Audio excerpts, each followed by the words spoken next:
while Misha can be anchoring in this bush, aggressive in this bush, defensive in this bush, or on the point capping. Does tilt at its core? 5v4, what if I just flanked and hit a God Mosh? So I go body check, I go Indomitable, which is my unstoppable, I go into the fray, which is my save for allied heroes, I go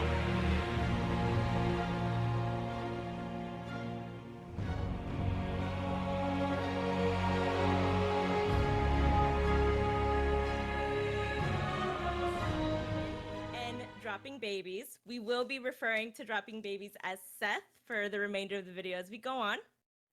Some quick introductions about them.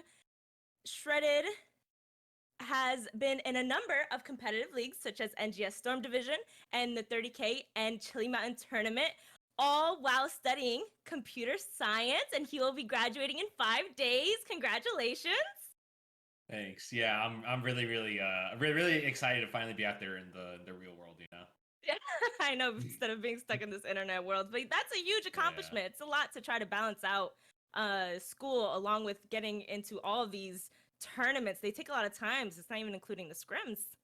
They do. Yeah, it's been kind of what I've done is I've just, you know, whenever there's like, you know, hot, I like kind of separate days into like, you know, hots days and then homework days. And there's days where I just like do homework for 10 hours straight. And then the next day I just like totally take a break and just all hots. That's kind of how I don't know, like it might not work for some people, but it works for me. I just like work at like very binary things, and once I start in something, I kind of can't stop it. So hey, if it works, it works. And next we do have Seth. And Seth is the co-founder of Phoenix Rising Esports, and he's a part of a Div A team of NGS as well. Hello. Thank you so much for having me. I'm excited to be here. I don't have quite of a grand introduction as ShreddedWind does. I'm not a Grandmaster or anything, but I'm still excited to be here. Hey, don't you worry. Grandmaster is out of a lot of our hands, so we're all just here ready to learn and try to have a good time. But yes, it's a pleasure to have both of you guys here. Before we get started into the topic, we're going to just go ahead and have you guys introduce yourselves. I know you had some slides already pre-prepared to go over those things, so the floor is all yours.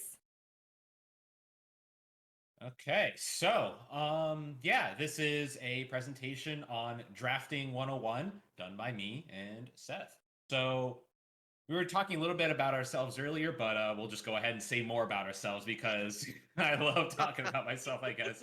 So yeah, as I was mentioning earlier, I am 23. I go to WPI, so I don't live in Mill Valley just yet, but after I graduate, I'll be going to Mill Valley, California, while I try to look for a job. And yeah, I'll be graduating in 5 days, so... And I am a Grandmaster support. I've been playing support since about the start of 2020. So yeah, I've been playing support for about competitively for about a year and a half. I've been in NGS Storm Div. I've been in, you know, the 30K Chili Mountain tournament.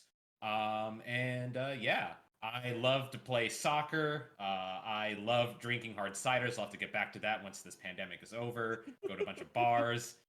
And I love playing Magic the Gathering. I love especially doing draft mode. And I love Lucio. He is my absolute favorite hero. And I am always down to play a game of Lucio. But enough about me. Let's move on to Seth. Thank you for the introduction there. Yeah, I am Seth, also known as Dropping Babies. I'm 27 and I'm a Colorado native, currently living in capital Denver, Colorado. As Savahe mentioned, I am the Phoenix Rising co-founder. I'm also the membership director. I don't know, whatever the title is. Basically, I just help the org out and get all of the teams squared away.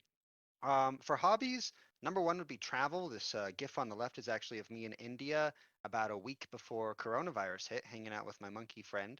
I love to play Warhammer 40K, Magic the Gathering. My format is modern. Sorry, draft fans. And I also rock climb quite a bit. That's how I try to stay in shape.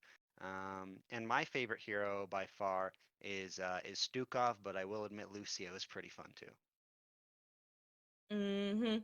I've become a Lucio one-trick pony myself for this past season. So He's really so awesome. much fun. He's so much He's fun. Yeah. awesome. I'm excited to see what the patch brings in store for him.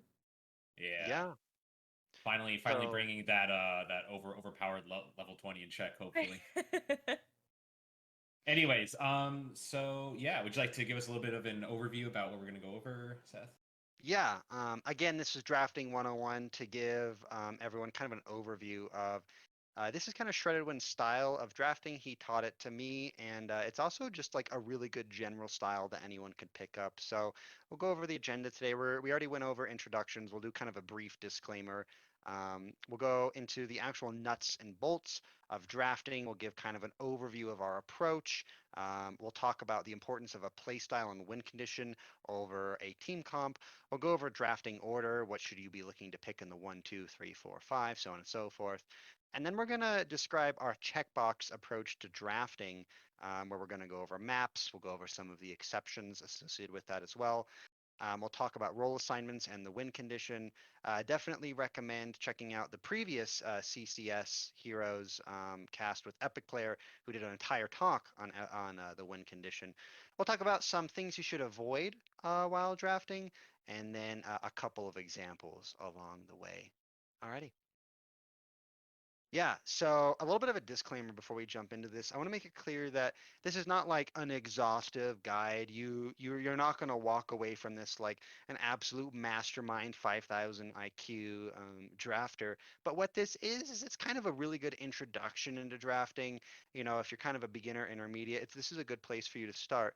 And some of the rules that we're going to describe here, they're not hard and fast rules. You can bend them, you can break them a little bit, but I would only recommend doing so if you're really comfortable drafting and you have a pretty good reason to do so. So again, not exhaustive, and this is sort of meant to be kind of like a bird's eye view of how you should approach drafting.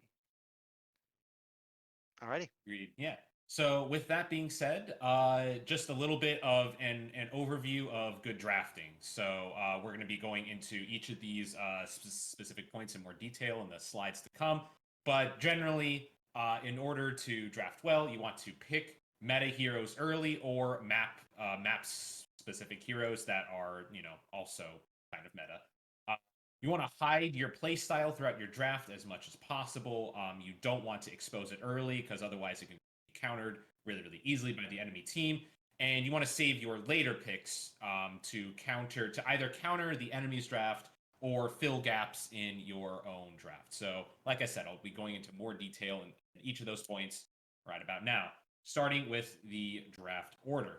So, generally, before the second ban phase, so depending upon whether you're first or second pick, you can pick 3 heroes, you can pick 2 heroes before the second ban phase, but before the second ban phase, you want to be using that to pick meta heroes. And so what I mean by that is you want to be identifying what heroes are really, really good, not only for the map, but just good in general. Some examples of this in the current meta are like Cassia, for example, right? Cassia is a very, very good first pick. She's a very solid damage. She can hyper carry, because she can hyper carry, she can fit in a lot of comps. And she's very, very flexible. She doesn't really reveal a lot about your play style early. She is just a very, very good flexible pick. Another good first pick would be Uther, for example, right? Uther is also a very flexible pick. He can flex into a tank, or he could be a solo healer. He is just a very solid all-around meta first pick that is likely going to be highly contested by the enemy team. So after the second ban phase is when you want to pivot and fill holes in your team or react to the enemy team's draft. So an example of this is, let's say that the enemy team drafts Tassadar Cassia as their damage, and they draft D.Va as their offlaner or whatever, right? A Deathwing last pick might be really good against that because they don't really have any way to kill Deathwing, right? So Deathwing could be a really good last pick against that, right? It is you're pivoting to hard counter the enemy's draft. Even if Deathwing doesn't necessarily super puzzle piece fit into your draft, because he's such a strong counter for the enemy team's draft and he can shut it down so hard, it's still a good pick to pick up last. Another good example is Mephisto. So Mephisto's main weakness is dive, which is why you don't want to pick him early, because if you pick a Mephisto early, the enemy team can just pick, dive and really dive the Mephisto and punish his shades. But if the enemy team doesn't have that much dive, and you're on a map with a lot of team fighting, Infernal Shrines is a great example. You can last pick a Mephisto, and you can do really, really well because you won't be punished. So again, you're pivoting counter the enemy team's draft. An example of a pivot that might fill in a gap with your own draft is, let's say that you're on Dragonshire and you first pick Cassia, you first pick, I don't know, Varian, you pick a lot of other stuff, and you need to pick a last damage dealer, and you realize I don't have anyone to take camps. Greymane might be a great last pick, right? Because you're filling in the holes of your draft. So that's what you want to use the second, after the second ban phase for. So an example of this is, we will take a look at this. So this is a CCL game between Simplicity and Wildheart. There isn't anything really profound here that I want to show. All this is really showing is just an example of that style of drafting where they're picking the really, really meta heroes early, and then they're using the last picks to kind of fill in the holes and counter the enemy's draft. So I just want to go over this. So they banned D.Va. It's a really good pick on Infernal Shrines because D.Va Bomb is really good for the shrine. Hogger, another really, really good pick on Infernal Shrines because he is a very powerful bruiser. He can set up on the shrines and go infinite. Powerful pick.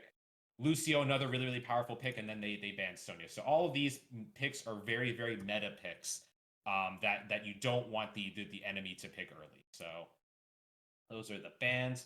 And then Simplicity first picks Cassia. I went a little too far, sorry. But Simplicity first picks Cassia. Again, like I was saying earlier, this is a very, very good, solid meta first pick. Cassia is very, very strong. She, does a lot of damage. She can hyper carry. She's flexible, really, really good at fighting, which is what you kind of want to do on Infernal Shrines. And then Wildheart picks out Uther and Medivh, right? Again, like I was saying earlier, Uther also a really, really good first pick because he's very, very flexible. Medivh is another example, not as much. With Medivh, it's a little bit of an exception here because Medivh kind of reveals exactly what playstyle you want to go for, which is it's a protection, right? It's both. Medivh can both protect a hyper carry, or he can engage, right? So it kind of limits your options a little bit by picking Medivh, but Medivh is so powerful, especially in the CCL, that they make an exception and first pick him. So, moving on.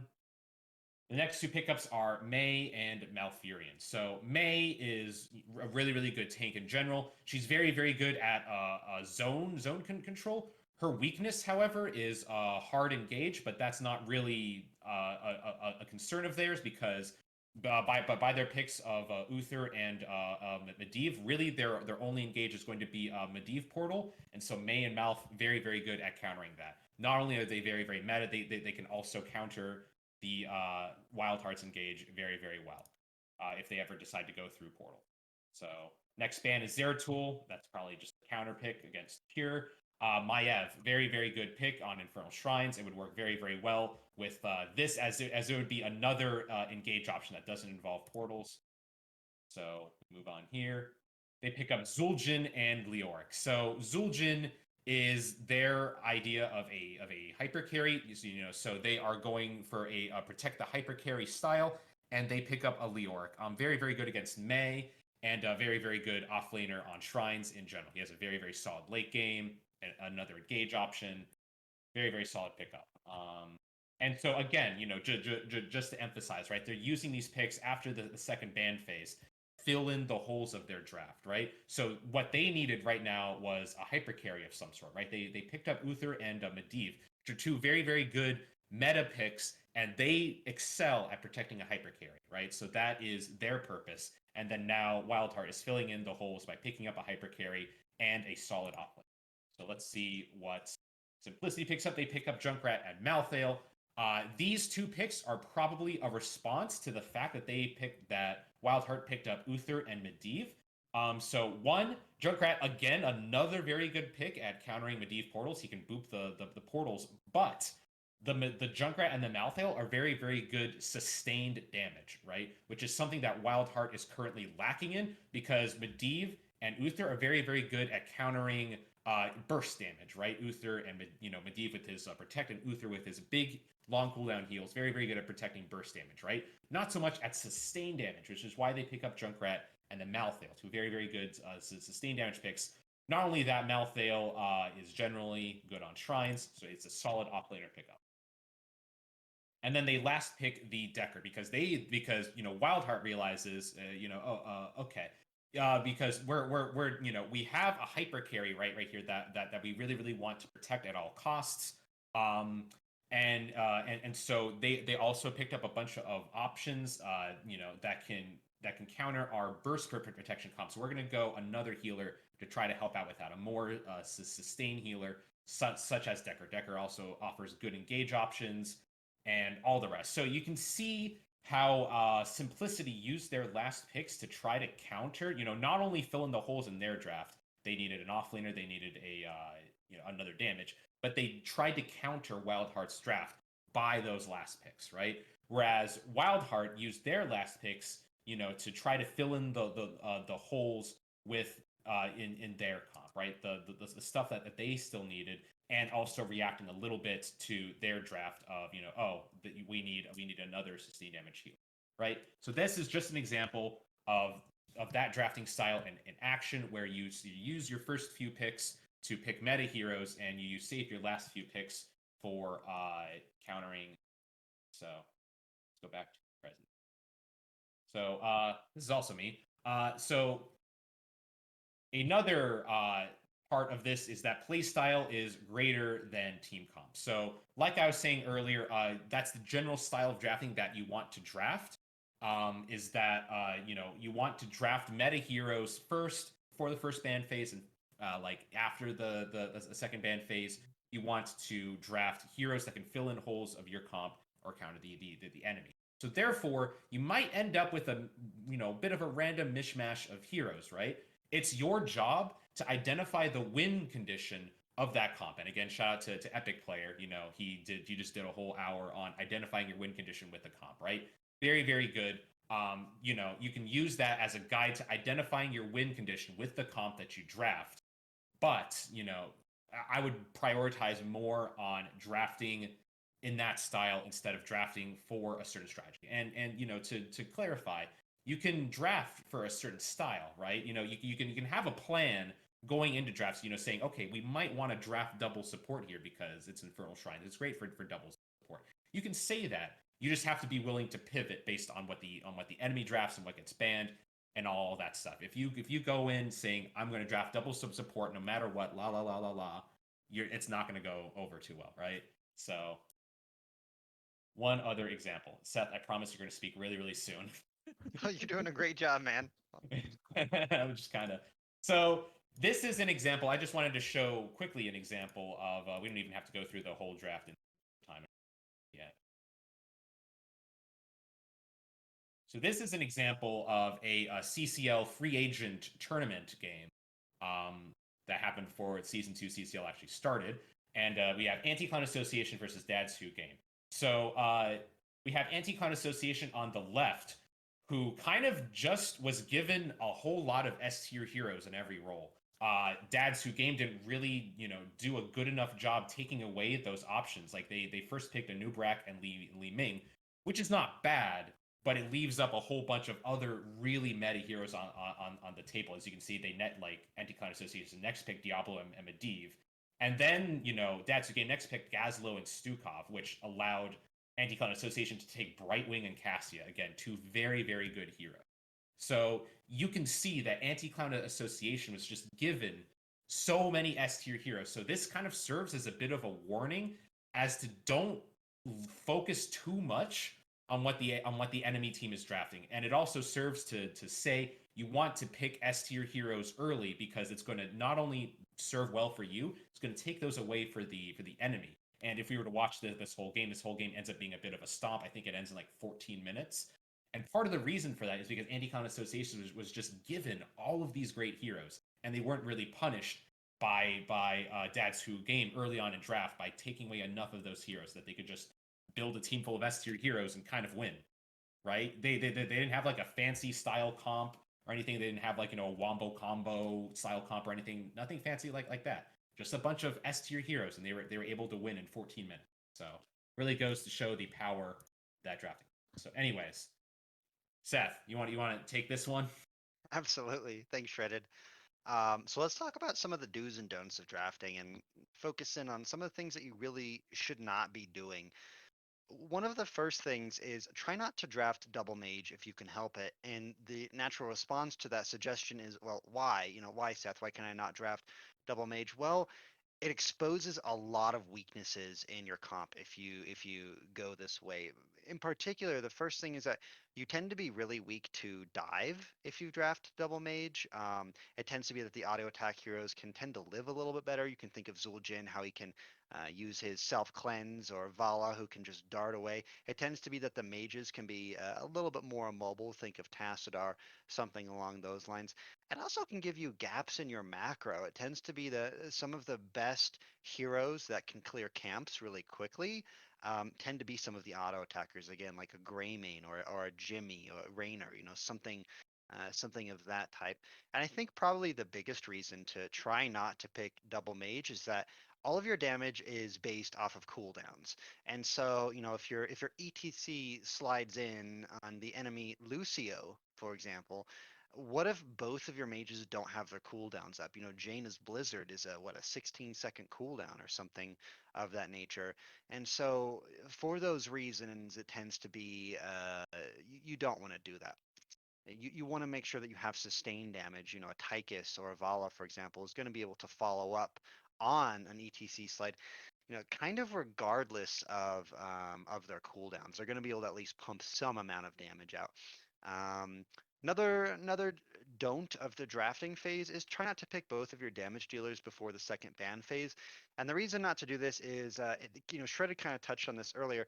It really heavily telegraphs your win condition and your play style to your enemy. And part of the drafting order that Shredded was talking about is you want to obfuscate your win condition and hide that for as long as humanly possible against your opponents to give them the fewest amount of counter picks to your win condition and to your play style. It also happens to be that damage has by far the widest hero pool. And so it's generally good to try to save one of those for the later half of the draft phase. You know, and again, these are general guidelines. There can be times where you can break these rules, but unless you know the exceptions, it's generally advised not to. Indeed. So, All right. Yeah, so let's talk a little bit about the checkbox approach. This is really what Shredded was trying to teach me when he started to coach me on Phoenix Rising Diamond. Is that, you know, Shredded keeps talking about these holes in your draft. So what are those, and how are you going to fill those?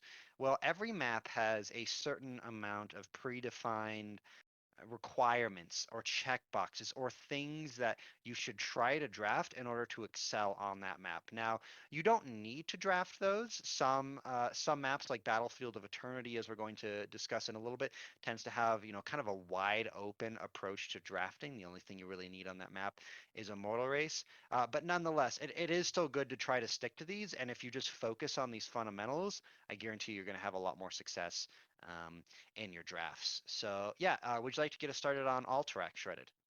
I would indeed.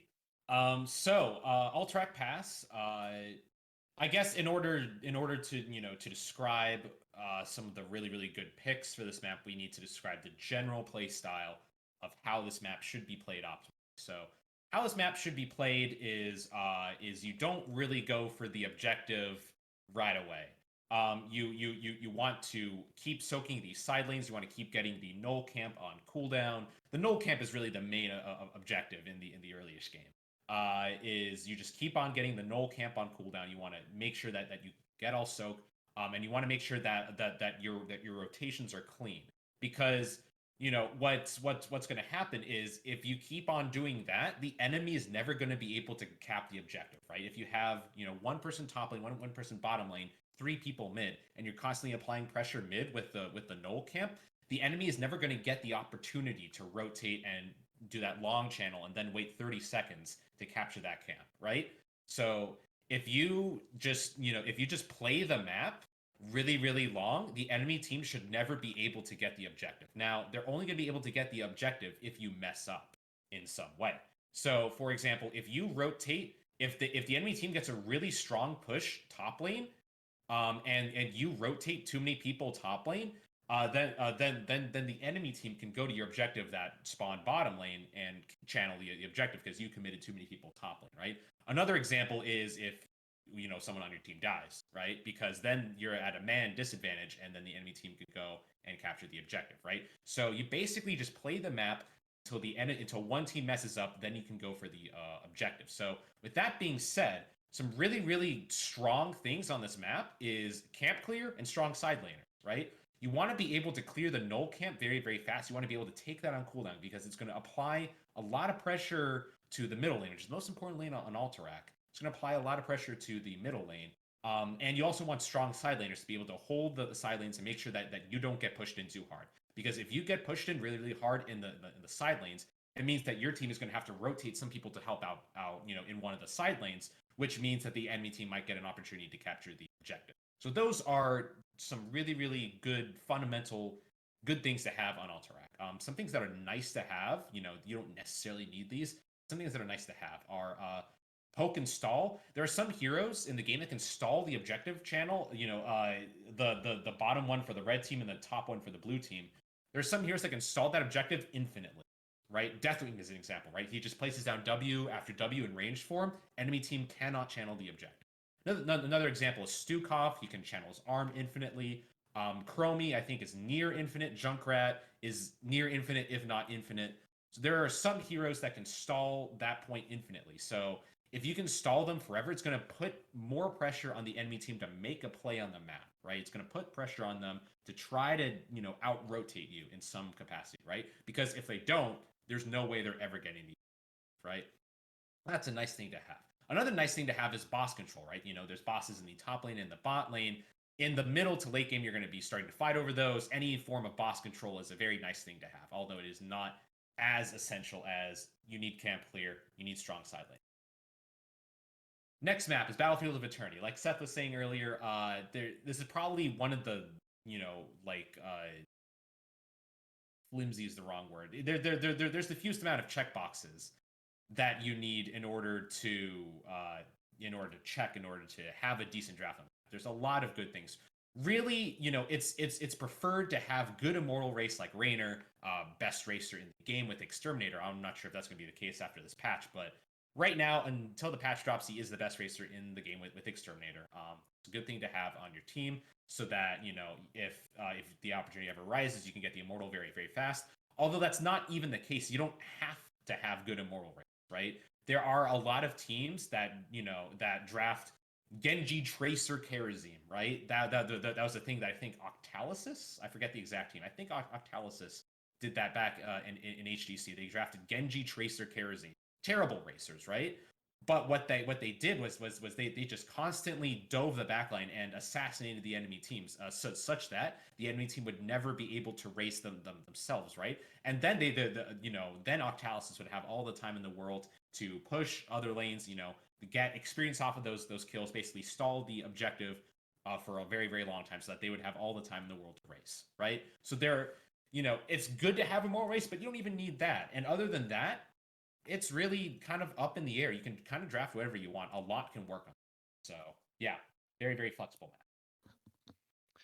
Yes. So next map here to go over is Brax's Holdout. On a personal note, my favorite map. And here the mechanic on this map is kind of unique. It's similar to Dragonshire in that you need to control the top point and the bottom point simultaneously. And what that means is that, you know, there's a big emphasis here on controlling areas, on controlling the points. And so as a result, heroes like Stukov or May are generally preferred because they can zone people off of those points. They make it more difficult to stay on there, or at least provide some sort of, you're going to get stunned if you decide to stay on this point. Garrosh, another pretty good example, you don't want to walk up to that point with a Garrosh standing on it.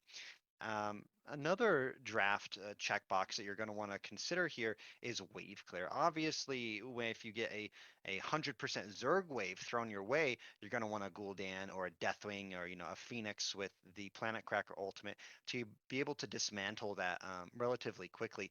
If you don't draft for wave clear on this map and you lose the objective, this map is already snowbally enough, and if you lose that, it can go downhill very quickly if you don't have enough wave clear. Another thing is that this map does tend to be a little more brawly, especially near that bottom point. So having characters that can focus on sustaining people through these longer fights is another good thing that you would want. So like again, Stukov, probably one of the first picks, first bans you could consider on this map because he provides both the point control and the sustain as well.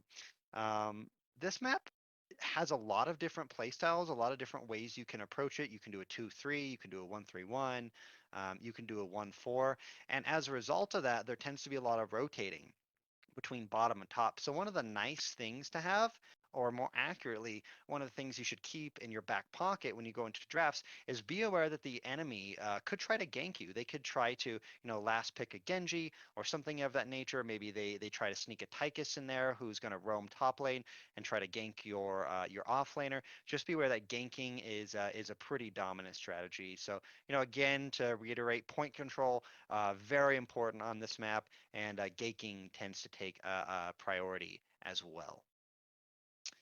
So next up we have Cursed Hollow, one of the other great maps, and this one has a lot of checkboxes, but it also still has a lot of draft freedom.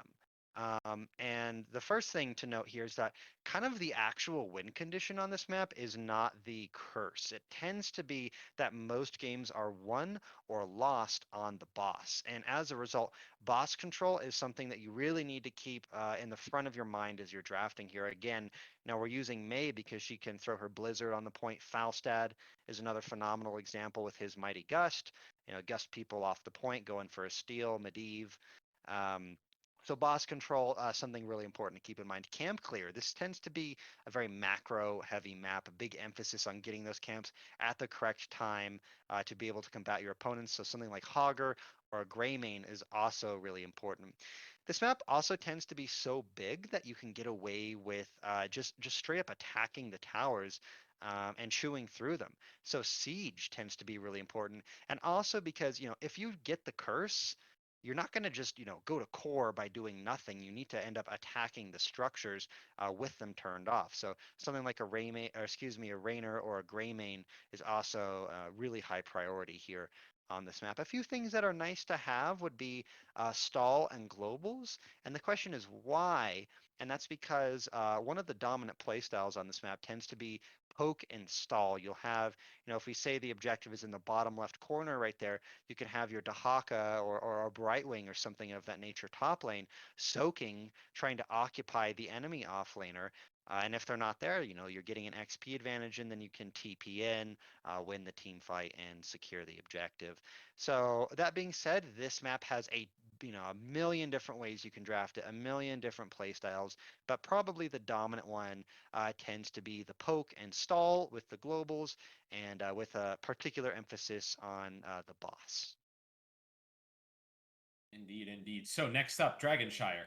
How are we doing on time? We might need to speed it up a little bit. I don't know how many like questions we have to answer. Right now we have a couple of questions, but we're good on time. We have 15 minutes still. Okay, cool. I'll just do that then. So Dragonshire. There is actually quite a few checkboxes that I would check on Dragonshire as things that are pretty good to have. So one of them is camp clear, very obvious. Dragonshire, a very, very big mercenary camp map. So having good camp clear on your team is very, very important. You guys all know probably bottom lane on Dragonshire, really, really important, right? So that's because that's where all of the camps are. So yeah, important thing to have. Another thing that is really, really good to have are the anchors.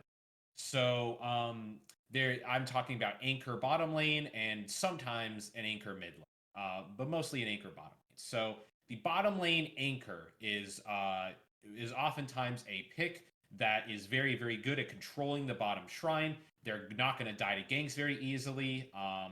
And they have, good shrine control, not going to be able to die to ganks very easily. So common examples are Hanzo. Very, very, his W's are very, very good on the shrine, and he has his D and his vision arrow to escape ganks. Another example is Chromie. She has her time trap slowing sands to control the point, long range poke to control the point, and because of how far back she plays, she's not likely going to die to ganks. So yeah, those are two examples of some very, very good bottom anchors. And what you want to do is you want to have this person stay in the bottom lane and basically just act as a constant threat of not only capping the bottom shrine, but also just catching that soak and defusing threats bottom lane as they come, because bottom lane is very, very and so optionally, not every team comp could have this, but it's a really, really, really good thing to have is mid lane anchor.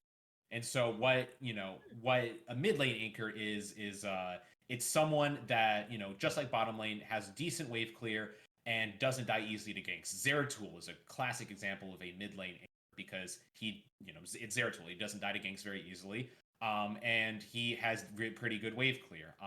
So what's going to happen is if you have better wave clear than the opponent middle lane, you're going to be able to fast clear mid while the opponent is involved bottom or on camps or wherever. You fast clear mid, and then mid wave is going to be pushing in to the towers, and that's going to give you the space to go roam elsewhere. You can roam top and gank. You can roam bottom and gank if they need help. You can roam bottom and help take a camp if they need help taking a camp, right? There's a lot of options, but you want mid lane constantly pushed out. And you also don't want your mid anchor to die to ganks. So yeah, Zeratul, classic example.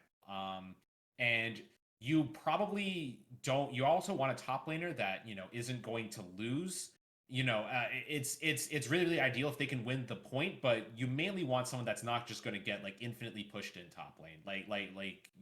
You don't want a top laner where it's just one bruiser camp and it's over, right? So that is a very, very good thing for your top laner to have. Some things that are nice to have is heroes that can gank really, really well. A tank with an engage, it isn't required, but it's a very, very nice thing to have because once you get an advantage in the mid lane, you're going to be able to roam to other lanes and create some pressure there. Globals are also a very, very nice thing to have. Because you can go around the map very, very easily and put pressure on both shrines at once. So there's some very, very nice things to have. And yeah, Dragonshire. Garden of Terror. Very, very similar to Cursed Hollow, except there's no bosses. So the win condition, instead of centering around the bosses, is more centered around the Garden Terror seeds themselves. So what you want on this map is very, very good camp. Because there are a lot of camps to take on this map. You can apply pressure in a lot of lanes using these camps, and what that's going to allow you to do is similar to Ultrac Pass. Is if you apply enough pressure in one lane, your team can go and contest the seed on the other side of the map, right? So if you apply pressure through these camps, it's going to allow you to take the seed, which furthers your win condition, most likely, of getting that seed. And then some things that are nice to have are stalls for the objectives. We talked about that a little bit in Cursed Hollow, and globals. We talked about a little bit in Dragonshire. You can apply pressure to a lot of areas on the map, which is going to allow you to get the objective somewhere else on it. That leads us to Hanamura Temple. And this is kind of a unique map, kind of in the same category as Volskaya, meaning it has a rather weak objective as your primary way of winning the game. And so as a result, the real win condition on this map tends to be the samurai camp or also just the camps in general. And so as a result, camp clear is of utmost importance, particularly that bottom left and top right samurai camp. You want a Rainer or a Greymane or something of that nature to be able to take them rather quickly. This map also tends to have a little bit more of an emphasis on team fighting. It tends to be around level 13. There's a big fight, and whoever wins that fight kind of snowballs the game away. So the general strategy on this map is going to be focusing on getting the camps and being able to have siege damage, because the main win condition is actually going to be your ability to push with the camp, to push with that samurai camp, and if you get a 2-man wipe, 3-man wipe, something of that nature, to be able to siege the structures down rather quickly. Next slide, please. Now we have Infernal Shrines. Now this map is this one is interesting because it kind of has its own like sub meta within the game. The main thing that you need to be drafting for here is shrine control. The objective, especially in the late game, can be rather powerful, rather weak in the early game, that being said. And so making sure that you're able to contest these shrines is of utmost importance. So heroes that can control the shrine typically are going to have area of effect ability. Something like the Diva Bomb, which is arguably the largest area of effect ability in the game, immediately comes front and center to mind. Something else like a May, a Stukov, Jaina, Tassadar, those are all things you could consider drafting because they're able to use the area of effect spell to kill the shrine minions very easily, as well as also deal collateral damage to the enemy team in that process. Something that's nice to have is it's nice to have a double soaker. If you get the Punisher in the bottom shrine there, you can have a 4-man push bottom and send your offlaner to double soak mid top. Tends to be something that is used pretty often here. General strategy for this map tends to be shrine control and actually contesting the objective, as it is a valid win condition. But like we've established previously, you can bend or break those rules. Yeah. So next up, gonna try and rush through this a little bit now. Sky Temple. So the main way that you want to play this map is when you are ahead on this map, you do not want to fight at all. You just want to trade. You just want to get the temples and trade objectives as much as possible. So in order to set that up, in order to set up a structure advantage, you want heroes with camp clear and siege damage, because structures are basically kind of like extended core health. If you can get chip damage on structures, it's gonna take you much farther than it would normally on other maps because of the temples being able to zap structure. So heroes with siege damage, structure damage, very, very, very good on this map. Heroes with camp clear, also very, very good. You're gonna be able to clear camps early. But heroes that do good structure damage generally are also good camp takers. So that kind of kills two birds with one stone. Globals. Very, very, very powerful on this map. You can contest multiple temples at once. You can push multiple lanes at once. Very, very good to have some globals on your team. Some things that are nice to have is boss control.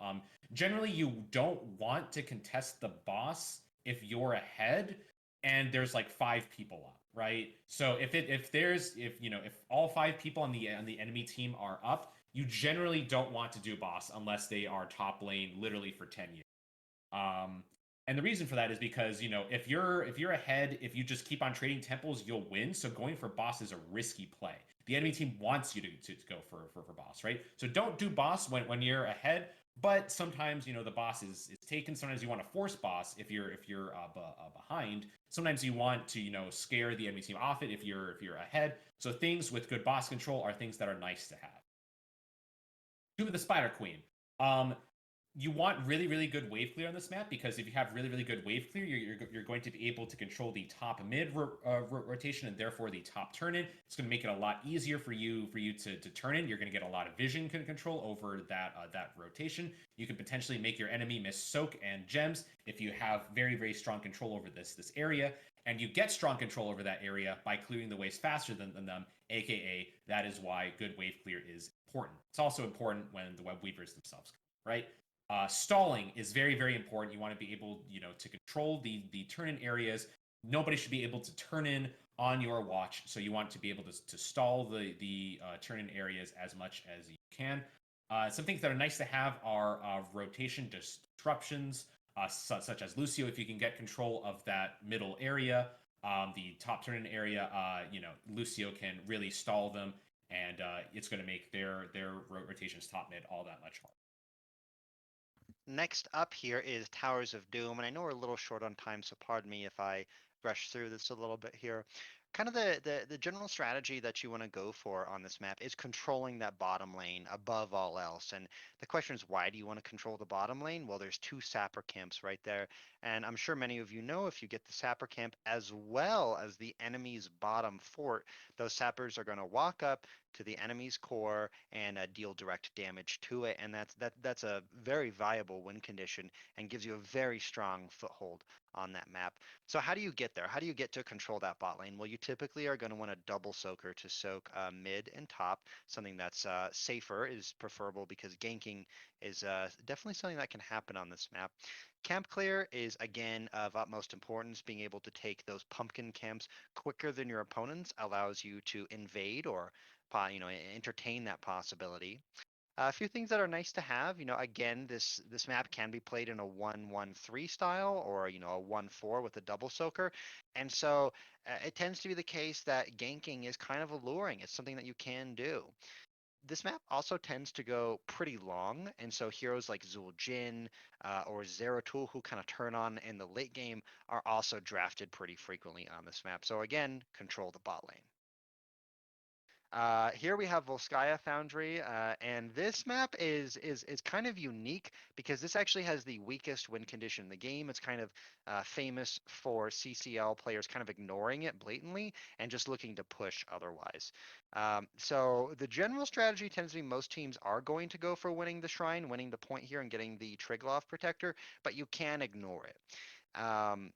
Preferred strategy, preferred things that you're going to want to get on this map in your draft are going to be camp clear, getting that item advantage, getting double turrets, getting that heal camp. It's really not going, it not only does it allow you to win the objective, but it also just allows you to win any fight in general. If you're looking to invade a camp or get a gank, if you have those 2 turrets in your back pocket, you're going to be looking a lot better. This also tends to be the latest map in the entire game. It tends to go 30 minutes long. So again, the Zeratul, the Zul'jin tend to go really well here. A couple things that are nice to have would be point control. Mephisto May, sometimes even a Li Ming to throw an orb in there can be pretty good to help you secure that shrine. Yeah, and very, very quickly, I thought since it's now in the ranked pool, it'd be kind of cool to go over it. Warhead Junction. So things that are the general strategy of this map is that your offlaner soaks mid. I know, very, very radical. And the rest of your people double soak top and bottom using the new tunnel system. So things that are very, very important is vision control. There's 2 vision points. You want to be able to control those. You want to be able to push really, really hard and double soak and out rotate your opponent. Pushing the top lane is the most important. Get all nukes and push them there. When you're just normally pushing, you should push there as much as you can because that is the boss lane. That is your general win condition on the map. So some things that are nice to have are safe offlaner, camp clear, and structure. So last slide. I promise this is the last slide. Yeah. So just one quick note about the post-draft discussion. So once you are finished with your draft and you are in the loading screen, kind of waiting to load into the game. Communication is key, right? You want to communicate to your team. All right, this is our win condition. Our win condition is team fighting. Our win condition is ignoring the first curse so we can push bottom lane, right? That is our win condition, right? So you want to be talking like that. You want to be able to identify it, say that in post draft. So you want to assign lanes, you want to assign responsibilities to people. You want to say, Jaina, you're our mid anchor on Dragonshire. You want to be mid as much as possible, clearing waves. If we need mid lane cleared, that's your job. And you want to be able to assign lanes at the start too, saying, we are looking for a fight mid early, or we are not looking for a fight mid early. You should just go to your lanes right now. And you should also be discussing power spikes. So, for example, you can say, hey, we have a Zeratul. Our power spike is level 16. If we just play safe, we're totally fine. With that, we will take questions. Perfect. If there are any. Yeah, so we're going to do 3 questions, so we can go a little bit over time here. So our first question is actually going to be from Epic Player. In regards to drafting double mages, what about drafting double mages when one of the mages has low cooldowns, like Gul'dan? So the thing about that is so remember how I said that sometimes the rules can be bent. That's one example of the rules being bent. So Gul'dan is kind of an exception to that in that if you were to draft double mage, he would very most likely be one of the two mages because he does do a great amount of sustained damage. And if you do draft double mage, there have been some instances in HEC where double mage is drafted. Almost all of the time, one of those two mages was a Gul'dan. Oftentimes it's the other mage could also be a Medivh because a Medivh is just a Medivh, right? Mhm. So there are exceptions to the rule, but I figured I would say it right out there. Try not to draft double mage. It's gonna in general it leaves you very very open. It leaves a lot of holes in your draft. It can leave you very very vulnerable to things like dive. Try not to do it, although there are some exceptions to that rule. Yeah, there's never any set rules for Heroes of Storm, that's for sure. This is the next question from Ramza, 1987. He's speaking in regards to double soaking and was wondering how Malthael would work on maps similar to Infernal Shrines or Towers of Doom as a double soaker. You want to take that, Seth? Yeah, Malthael is a great double soaker, especially if you're going to pick up his level 1 talent on a pale horse. Can speed through the lanes and get them rather quickly. So yeah, he is an incredible example of a double soaker. The only caveat and one of the weaknesses I would tell you to keep in the back of your mind when you draft him is that he can be one of the easier offlaners to gank.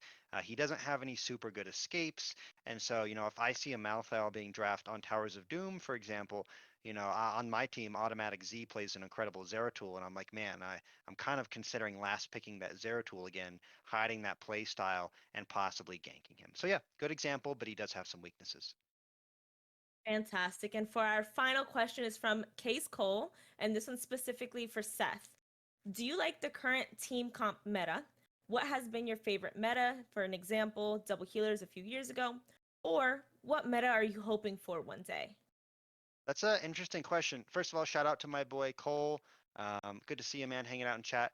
Second, I like the meta a lot. One of the things that I've learned from one of the previous CCS masterclasses with, I believe it was Cascon, not sure how you pronounce that. Mhm. He basically explained that HOTS is way more of a PvE game and less of a PvP game, is sort of his thesis.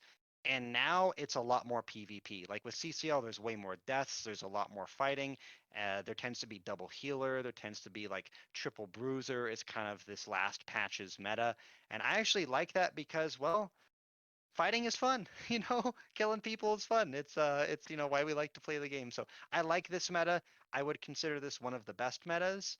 One of the perhaps a golden age of HOTS, if I dare say so. But yeah, I like it.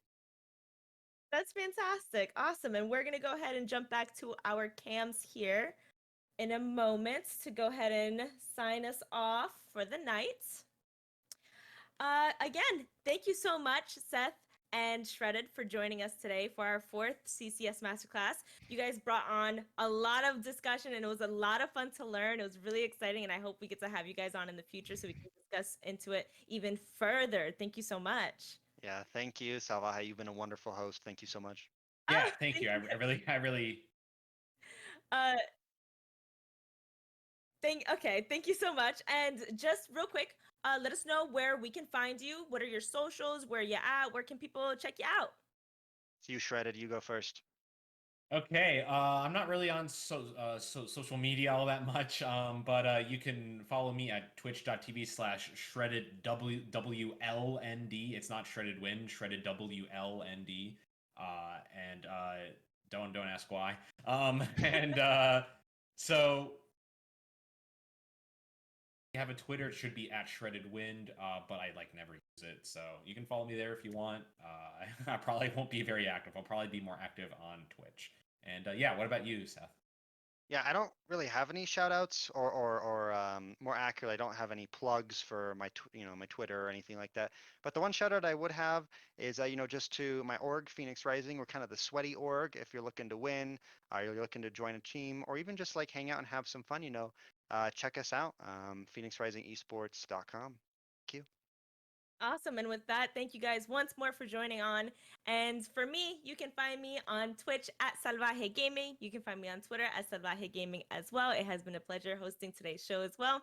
And for our final announcement, again, the CCS will be holding their largest event, which is the Nexomania. This offers a relaxed format league for teams to play more Heroes of the Storm. Signups are open right now until the end of the month.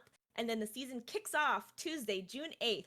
Make sure to use the command !CCS to get a link to the Discord, and be sure to check them out. They are taking in free agents as we speak. So if you're trying to find a new team, that is a great place to go and network with some people. And with that, thank you all so much for watching tonight, and we will see you in the next CCS Masterclass. Bye.